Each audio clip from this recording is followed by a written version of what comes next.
StudyGate Digital Learning Technologies.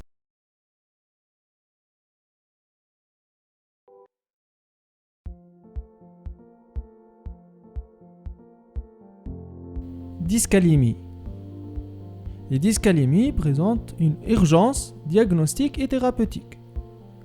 Alors, l'hypocalémie, elle est définie par un taux de potassium sanguin inférieur à 3,5 mmol par litre. L'hypercalémie, elle est définie par une concentration de potassium supérieure à 5 mmol par litre.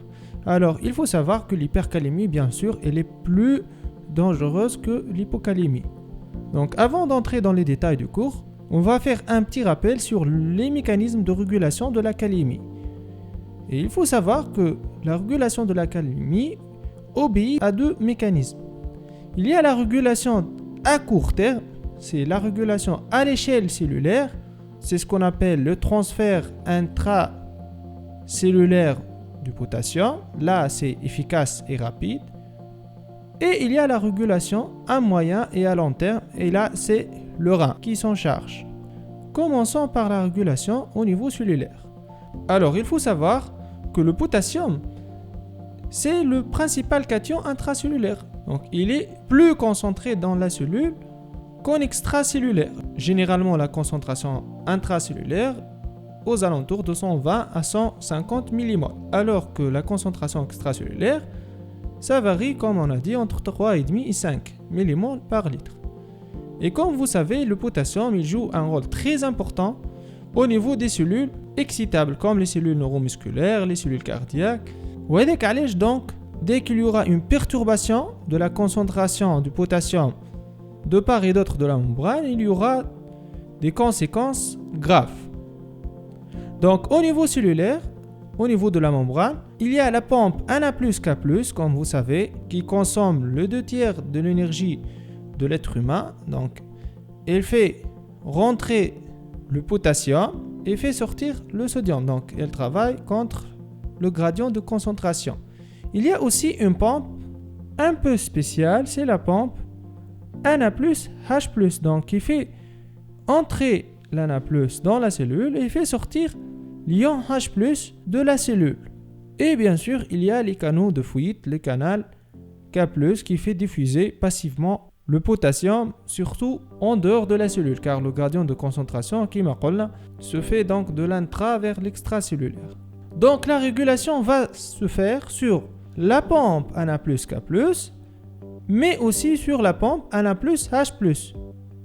À la pompe Na+, H+, elle va retentir indirectement sur la pompe Na+, K+, puisqu'on a un ion sodium d'excès qui va rentrer dans la cellule, donc il y aura une activation secondaire de la pompe Na+, K+. Alors, quels sont les paramètres qui font baisser plutôt la calémie? Donc, on a surtout l'hypercalémie extracellulaire, elle va activer donc la pompe Na+, K+.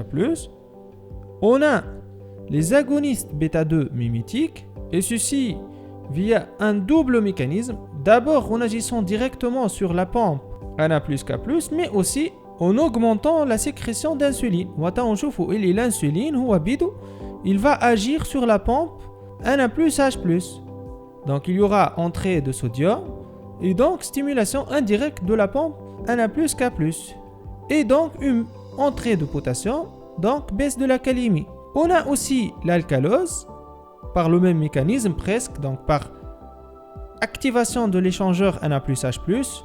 Par contre, les paramètres qui entraînent une élévation de la calémie, on a d'abord l'hypocalémie, l'acidose, les agonistes alpha-adrénergiques, inhibent la pompe sodium-potassium, mais aussi la digoxine, l'exercice physique, l'hyperosmolalité, les glucocorticoïdes et le glucagon. Il faut les apprendre.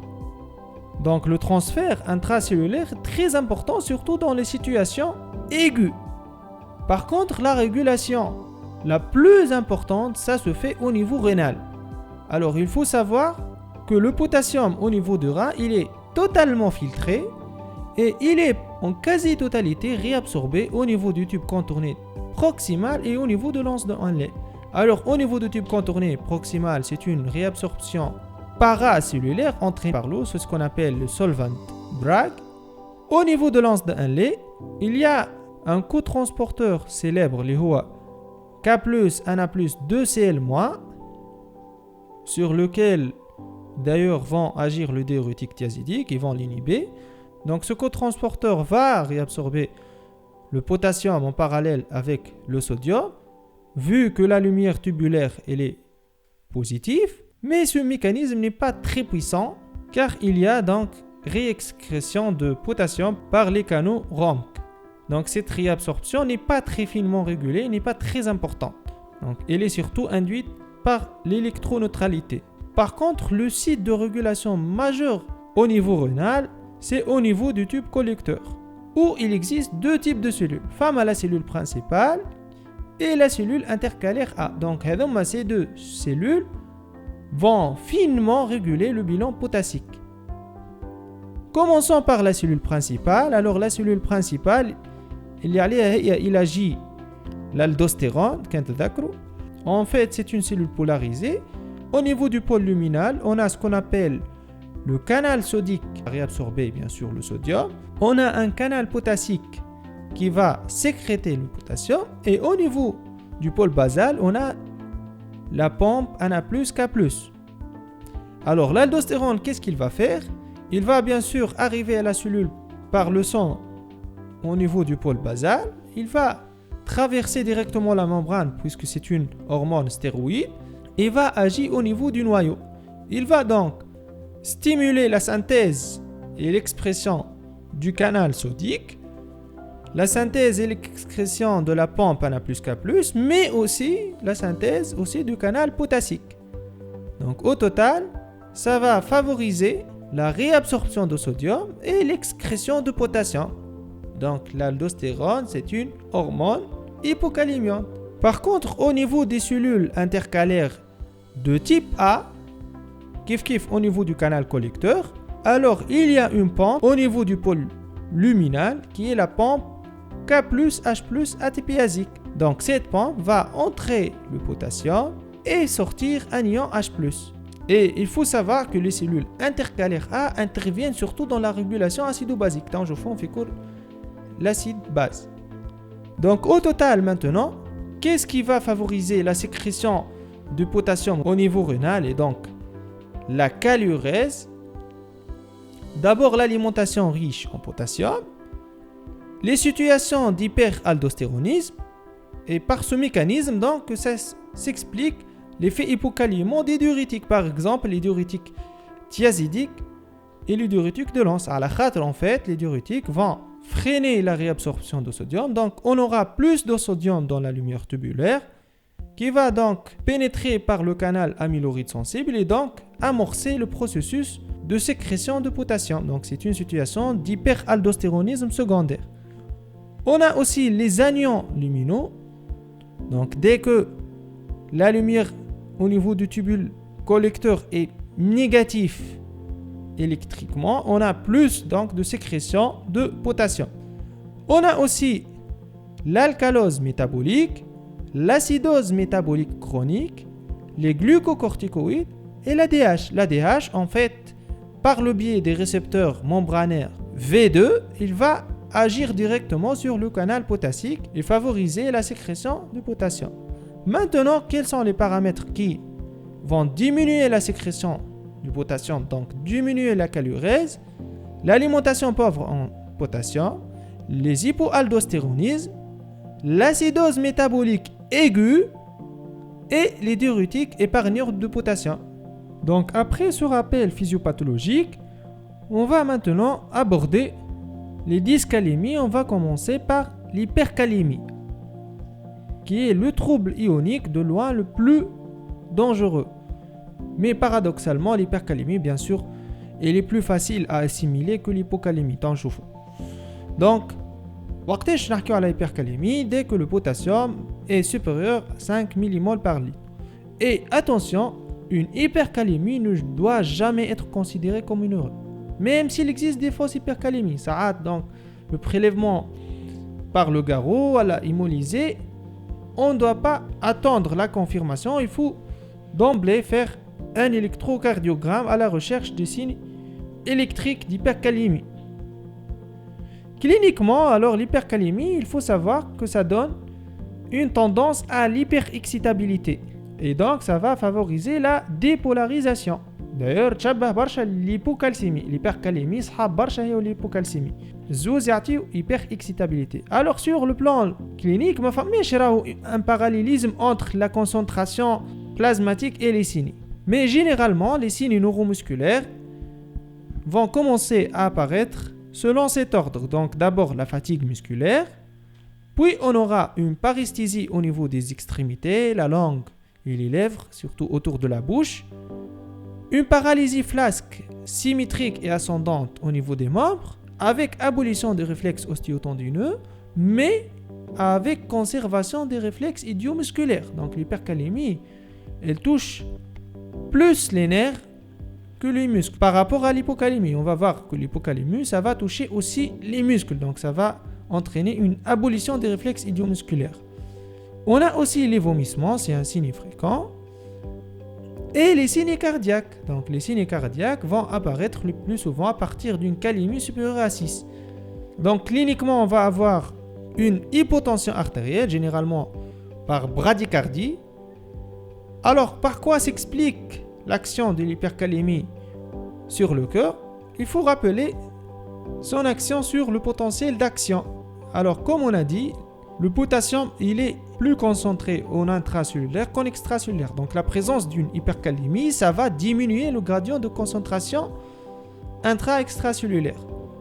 Et cette diminution de gradient va diminuer la différence entre le potentiel de repos membranaire et le seuil d'excitabilité. En fait, le potentiel de repos membranaire, il est moins 90 mV, باش يقرب أكثر للسبب شوية moins 60 mV par exemple. Et donc, c'est très facile à atteindre le seuil, donc l'augmentation de l'excitabilité myocardique. Et on aura une diminution du durée de la potentiel d'action par raccourcissement de la phase 3 et 4. Et les films, il intervient le canaux potassique, donc on aura un QT court. Et paradoxalement, l'hypercalémie, ça va ralentir la conduction intracardiaque. Donc les anomalies électriques qui vont apparaître selon cet ordre généralement. D'abord les ondes de T amples, pointues et symétriques diffuses. On aura puis le raccourcissement de l'espace QT, l'aplatissement puis la disparition des ondes de P, l'allongement de l'espace PR, donc on aura un BAV. Ensuite, un élargissement de QRS, donc un bloc intraventriculaire, ce qui va donner une bradycardie extrême, et cette bradycardie extrême avec l'hyperexcitabilité myocardique va faire le lit des troubles de rythme ventriculaire graves à type de TV et de fibrillation ventriculaire qui vont évoluer vers l'arrêt cardio-circulatoire. Biologiquement, alors les conséquences biologiques, c'est l'acidose. Alors il faut savoir que l'hypercalémie ça donne une acidose, et l'acidose ça va donner une hypercalémie. Donc c'est un cercle vicieux. L'hypercalémie stimule aussi les catécholamines et stimule aussi la sécrétion d'insuline par le pancréas. Quelles sont maintenant les étiologies des hypercalémies? On a 3 cadres étiologiques. D'abord l'excès d'apport qui est rare, mais attention surtout aux médicaments qui contiennent le potassium, surtout les sels de pénicilline. Les hypercalémies par transfert sont par contre très fréquentes. On a surtout l'acidose métabolique de type minéral. Les médicaments, surtout les bêta-bloquants non sélectifs, les alpha-adrénergiques et les états d'hypercatabolisme. Donc c'est un apport endogène de potassium. Dans les cas des brûlures étendues, la rhabdomyolyse, l'hémolyse, les hématomes, le syndrome de l'hystémorale et aussi l'exercice physique intense. Le troisième mécanisme, c'est le défaut d'excrétion de potassium et c'est surtout l'insuffisance rénale aiguë oligo-anurique ou bien l'insuffisance rénale chronique terminale, l'insuffisance surrénalienne par hypoaldostéronisme, le déficit en 21 hydroxylase et les médicaments qui inhibent aussi les minéralocorticoïdes, qui sont les inhibiteurs de l'enzyme de conversion, les ARA2. On a aussi les diurétiques épargneurs de potassium, les anti-aldostérones, le Bactrim, les anti-inflammatoires non stéroïdiens et l'héparine. Quels sont maintenant les signes de gravité de l'hypercalémie?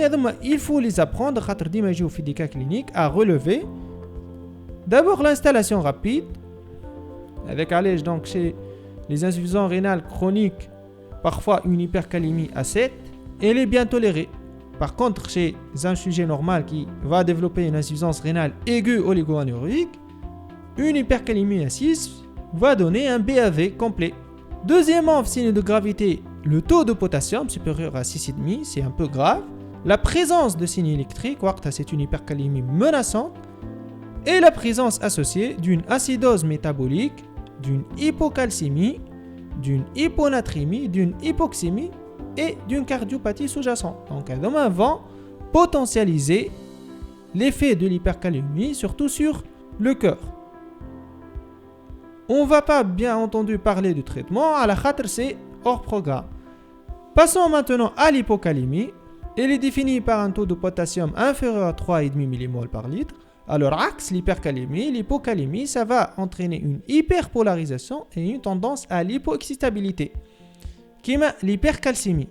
Donc, sur le plan clinique, ça va donner des signes neuromusculaires, la fatigue musculaire, là c'est un signe commun entre l'hypo et l'hypercalémie.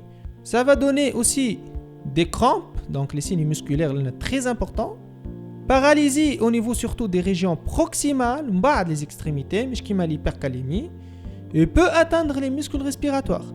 Les réflexes osteotendineux sont aussi abolis et les réflexes idiomusculaires sont abolis, mais qui l'hypercalémie sont conservés.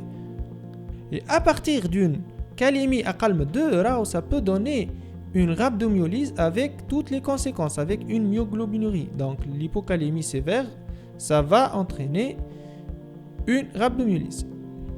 Les signes digestifs sont très fréquents, surtout la constipation très importante, l'hypocalémie, les nausées, l'ileus paralytique, le météorisme.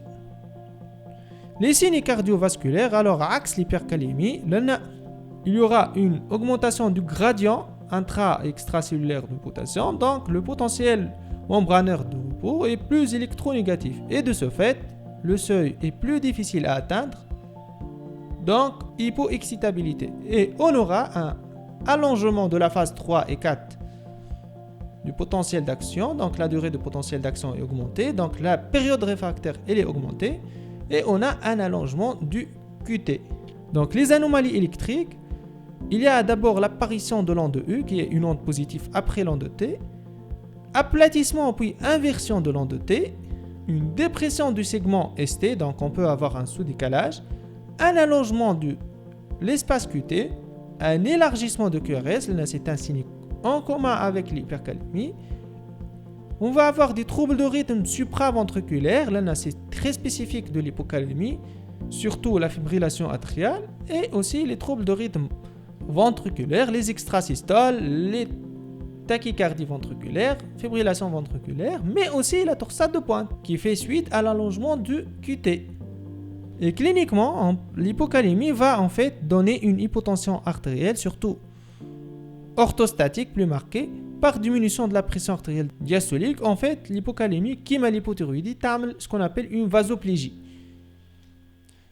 Les signes rénaux maintenant, alors l'hypocalémie peut donner un syndrome polyuropolydipsique. En fait, c'est ce qu'on appelle diabète insipide néphrogénique.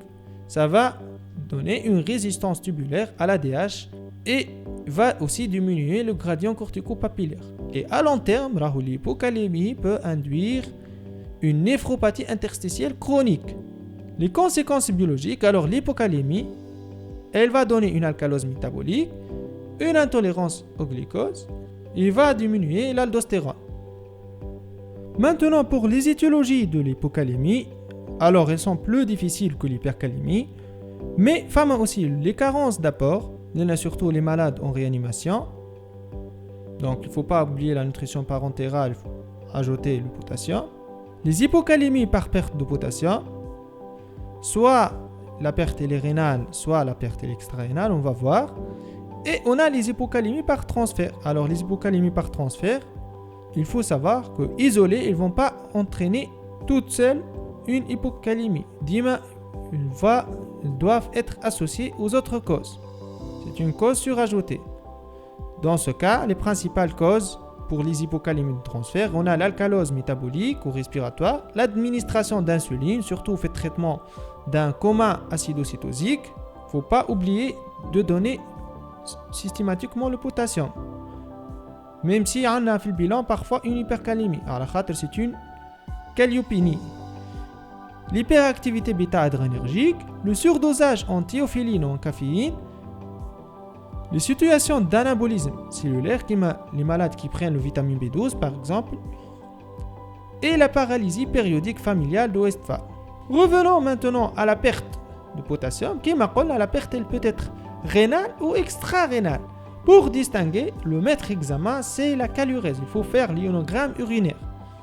Donc la calurèse, elle est dite adaptée si elle est inférieure à 20 mmol par litre. Dans ce cas, c'est une calurèse qui est adaptée. 20 mmol par litre, ça veut dire 30 mmol par 24 heures. Dans ce cas, la perte, elle est autre que rénale, donc maintenant je me compte qu'indigestive. Donc on a surtout les diarrhées aiguës, les diarrhées chroniques, surtout les tumeurs villeuses rectales, l'abus de laxatifs, et on a ce qu'on appelle la maladie des laxatifs, ça va pérenniser la constipation, et les fistules pancréatico-duodénales. Par contre, si la calurèse est supérieure à 20 mmol par litre, donc elle est inadaptée à la perte de potassium. Dans ce cas, la perte est d'office rénal. Et là, pour avancer sur l'enquête étiologique, il faut préciser la pression artérielle. Alors, si la pression artérielle elle est augmentée, donc une HTA, alors dans ce cas, c'est un état d'hyperaldostéronisme. Donc, il faut déterminer si c'est un hyperaldostéronisme primaire. Dans ce cas, c'est l'aldostérone qui est augmenté alors que la rénine est basse. Quand les situations, donc, on les a vues dans l'HTA secondaire, c'est le syndrome de Caen, l'hyperplasie des glandes surrénales. Avec je crois fait l'adénome de Caen, l'HTA il est relativement peu importante alors que c'est les signes d'hypocalémie qui marquent le tableau clinique. Pour les hyperaldostéronismes secondaires, on a l'aldostérone augmentée et la rénine augmentée. 4 situations à prendre: les tumeurs à rénine les plus rares, les intoxications aux œstroprogestatives, la sténose des artères rénales et l'HTA maligne. Et dernièrement, les pseudo-hyperaldostéronismes, le bloc enzymatique 11-bêta-hydroxylase, le syndrome de Liddle qui m'appelle, le syndrome de Cushing et l'intoxication à la réglisse. Par contre, si la pression artérielle est normale, alors là on a l'importance du chlore urinaire, la chlorurie. Si la chlorurie elle est basse, donc inférieure à 10 mmol par 24 heures, là on a deux causes, c'est les vomissements chroniques ou bien l'aspiration digestive. Par contre, si la chlorurie elle est élevée, supérieure à 10 mmol, alors le nachant tekbir, il faut évoquer surtout les néphropathies, les tubulopathies, le syndrome de Gitelman, le syndrome de Bartter, le syndrome de Fanconi, l'acidose tubulaire distale. On a aussi le syndrome de levée de l'obstacle, l'insuffisance rénale aiguë obstructive. Kif zed nécrose tubulaire aiguë في phase de régénération, ضمن زوز يعطيو une perte rénale osmotique avec hypocalémie. On a aussi les diurétiques, donc les diurétiques thiazidiques et les diurétiques de Lens, l'hypomagnésémie et les états d'hyperaldostéronisme mais sans HTA, les syndrome néphrotique, l'insuffisance cardiaque droite et la cirrhose. Remarque très importante alors, la première remarque c'est que la diarrhée aiguë c'est une situation rare qui va donner une hypocalémie mais une acidose métabolique. On a une perte du potassium mais aussi du bicarbonate. Donc c'est une situation qui va combiner l'acidose à l'hypocalémie. Par contre, les vomissements, le contenu digestif il est en fait riche en H+, donc on va avoir une alcalose, riche en CL-, donc on va avoir une hypochlorémie. On aura donc un état d'hypovolémie pour les vomissements chroniques qui va stimuler l'aldostérone et va donc donner hypocalémie. Et la stimulation de l'aldostérone va expliquer cette acidurie paradoxale par sécrétion de H+ par les cellules intercalaires. Donc l'alcalose métabolique, donc les vomissements chroniques vont donner une alcalose métabolique, hypocalémique, hypochlorémique avec acidurie paradoxale. Mais il y a une question très importante de l'examen. Attention, la perte de potassium elle n'est pas digestive. On a des vomissements, Mais la perte de potassium, elle est rénale, liée à l'activation de l'aldostérone. Ou là, on l'appelle cette situation, donc, c'est l'alcalose métabolique de contraction. Alors, là, c'est pour corriger le trouble, c'est le chlore qui est le plus important. Il faut donc donner du chlore. Quels sont maintenant les signes de gravité devant une hypocalémie? On a l'installation rapide, qui est l'hypercalémie, l'hypocalémie inférieure à 2,5 et la présence des signes électriques. On a aussi la présence de cardiopathie sous-jacente, la prise de digitalique et l'hypercalcémie associée. D'ailleurs, l'hypocalémie, l'hypercalcémie, digitalique, c'est ce qu'on appelle la triade de la mort. Et on a aussi l'hypomagnésémie qui va favoriser la survenue d'une torsade de pointe. StudyGate, Digital Learning Technologies.